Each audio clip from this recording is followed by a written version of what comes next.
मेरे ख्याल में हमजा हमें आगे बढ़ना चाहिए, शाहीनों की बात कर लेनी चाहिए जिनकी ऊंची उड़ान अभी भी जारी है।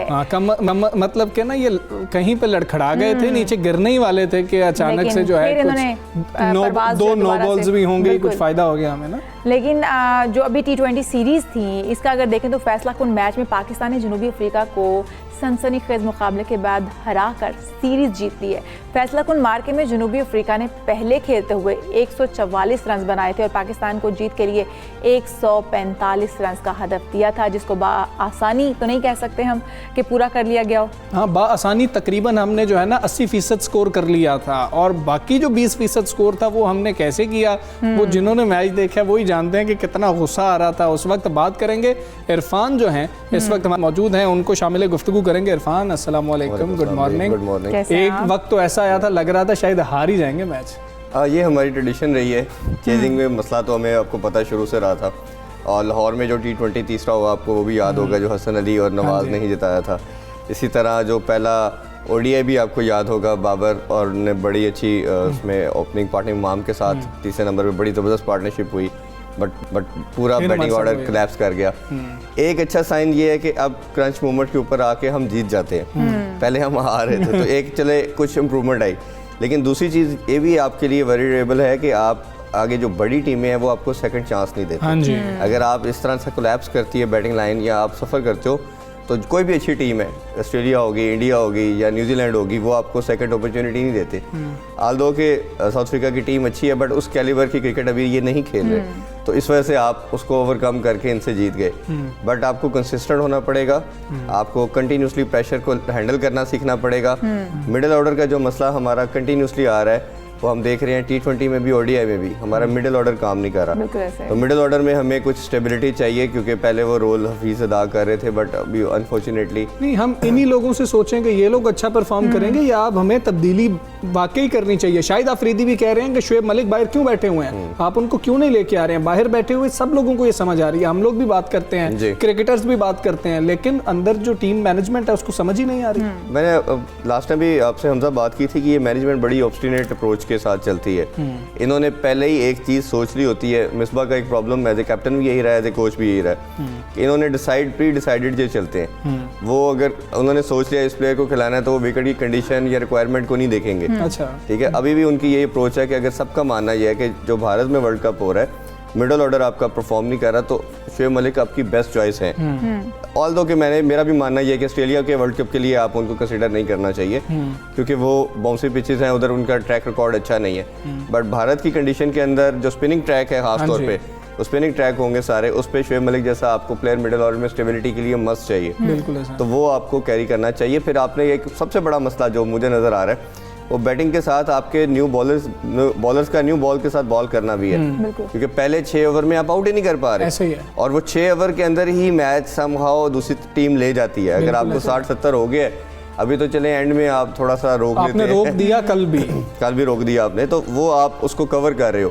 बट फिर वही बात आती है जब कोई बड़ी टीम आएगी तो वो आपको सेकंड अपॉर्चुनिटी नहीं देगी, वो आपको और ज्यादा अटैकिंग क्रिकेट खेलेगी। मोहम्मद रिजवान के ऊपर क्या कहेंगे कि जिस तरीके से कल का उनका रहा, लगता है उनको नजर ही लग गई कि एक अच्छा खेलते खेलते वो एकदम से इस तरह से आउट हो गए। बाबर के साथ जैसे उनको भी एक अवार्ड मिला है, विजडन क्रिकेटर का 18th पाकिस्तानी है जिनको ये अवार्ड मिला, तो बहुत बड़ा एक तो उनके लिए वो कंसिस्टेंट रहे हैं। आल्दो के T20 बहुत शॉर्टर फॉर्मेट है और आपको हर गेम के बॉल के ऊपर अटैक करना होता है। थोड़ा सा ओबियसली उनको भी कॉन्शियस होना चाहिए कि एक मैच वो विनिंग परफॉर्मेंस दे रहे हैं, एक में 0 पे आउट हो रहे हैं, तो थोड़ा सा कंसिस्टेंट तो ओबियसली होना चाहिए और हर जगह एरिया ऑफ इम्प्रूवमेंट है वो रहता है। तो इस पर ओबियसली वो भी काम कर रहे होंगे, लेकिन वो बहुत एक खुशाइन चीज़ है कि जिस तरह का उन्होंने एक टीम के अंदर बाबर के साथ कोई ऐसा प्लेयर अब आ गया है जो परफॉर्म कर रहा है। इसी तरह हमें फ़खर को भी नहीं भूलना चाहिए।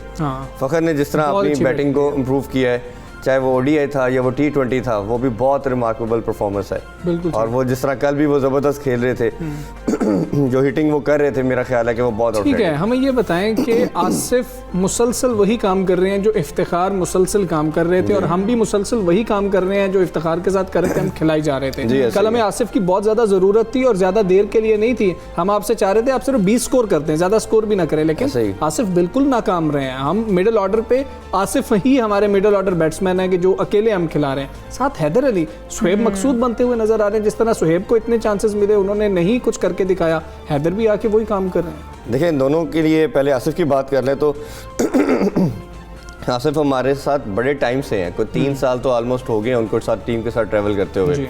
और आसिफ का पहले भी बहुत ज़्यादा मिकी आर्थर और जो सरफराज थे उन्होंने भी बहुत ज़्यादा इन पे रिलाई किया, इनको बहुत अपॉर्चुनिटी दी। और सबका मानना ये है कि शायद ये डेप्थ बॉलिंग के अंदर वो सबसे अच्छे हिटर भी हैं, बट वो अगर उस अपॉर्चुनिटी को वेल ही नहीं करेंगे तो फिर मेरा ख्याल है इनके लिए ये शायद उनकी कैरियर का लास्ट अपॉर्चुनिटी होगी, क्योंकि जिस तरह उन्होंने मैनेजमेंट भी उन पर रिलाई किया, उनको ओडीआई में भी चांस दिया, हफीज़ के होते हुए उनको खिलाया, बट वो परफॉर्म नहीं कर पा रहे। इसी तरह हैदर अली को ऑब्वियसली मार्जिन देना चाहिए, अभी खैर वो नए हैं और एक न्यू सेंसेशन के तौर पे हैं।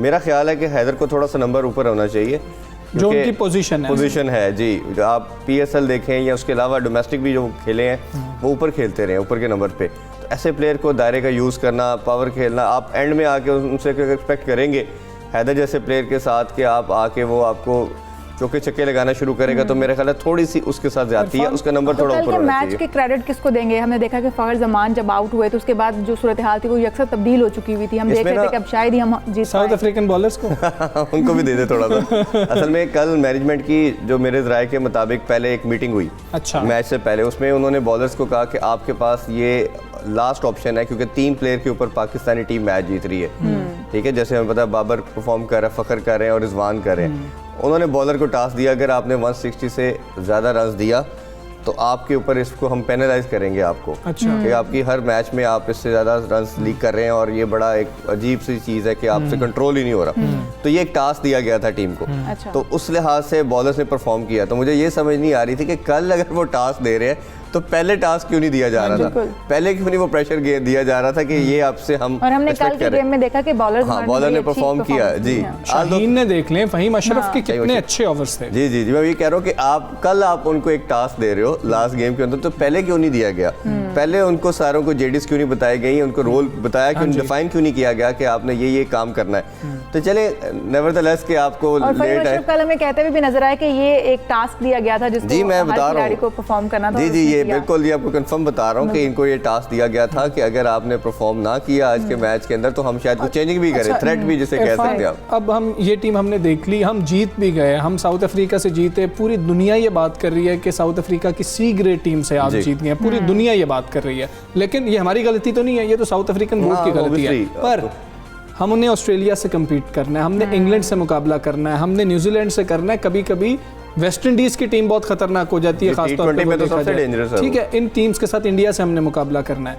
हमें कौन से खिलाड़ी पाकिस्तान में इस वक्त बैठे हुए हैं जिनको चांस देना चाहिए, खुसूसी तौर पर मिडिल ऑर्डर में?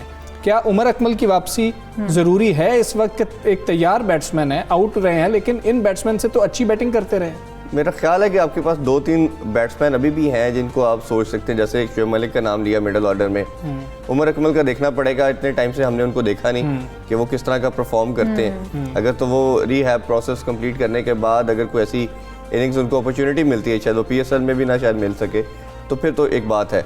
तीसरा सोहेब की आपने बात की थी, सोहेब ने डोमेस्टिक T20 के अंदर और ओडीआई के अंदर सबसे हाईएस्ट स्ट्राइक रेट के साथ वो खेले हैं। जितने भी प्लेयर्स हैं उनमें से सबसे हाईएस्ट स्ट्राइक रेट उनका था, 167 था उनका।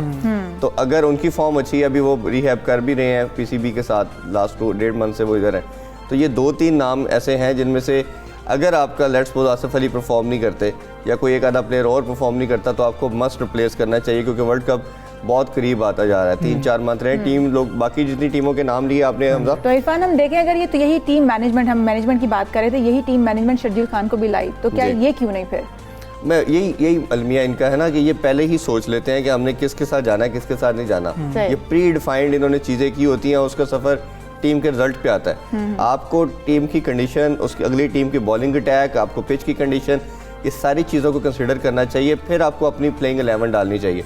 जैसे उस्मान कादर की किया गया, हालांकि स्पिनिंग ट्रैक था, आप डाल सकते थे, लेकिन वो ये था कि अपनी बैटिंग को स्ट्रेंथन करने के लिए आपने उसको नहीं खिलाया, तो इस पर काफ़ी तनकीद भी हुई कि आपके पास एक स्पिनर नहीं। और लास्ट चीज़ ये थी कि आपका जो बॉलिंग सफ़र कर रही है, आपने 3-4 साल से T20 के अंदर अटैक करवाया इमाद से। हाँ जी, ठीक है, इमाद आपको हर मैच में 99% आपको पहले आउट कर देता था, विकेट लेके देता था।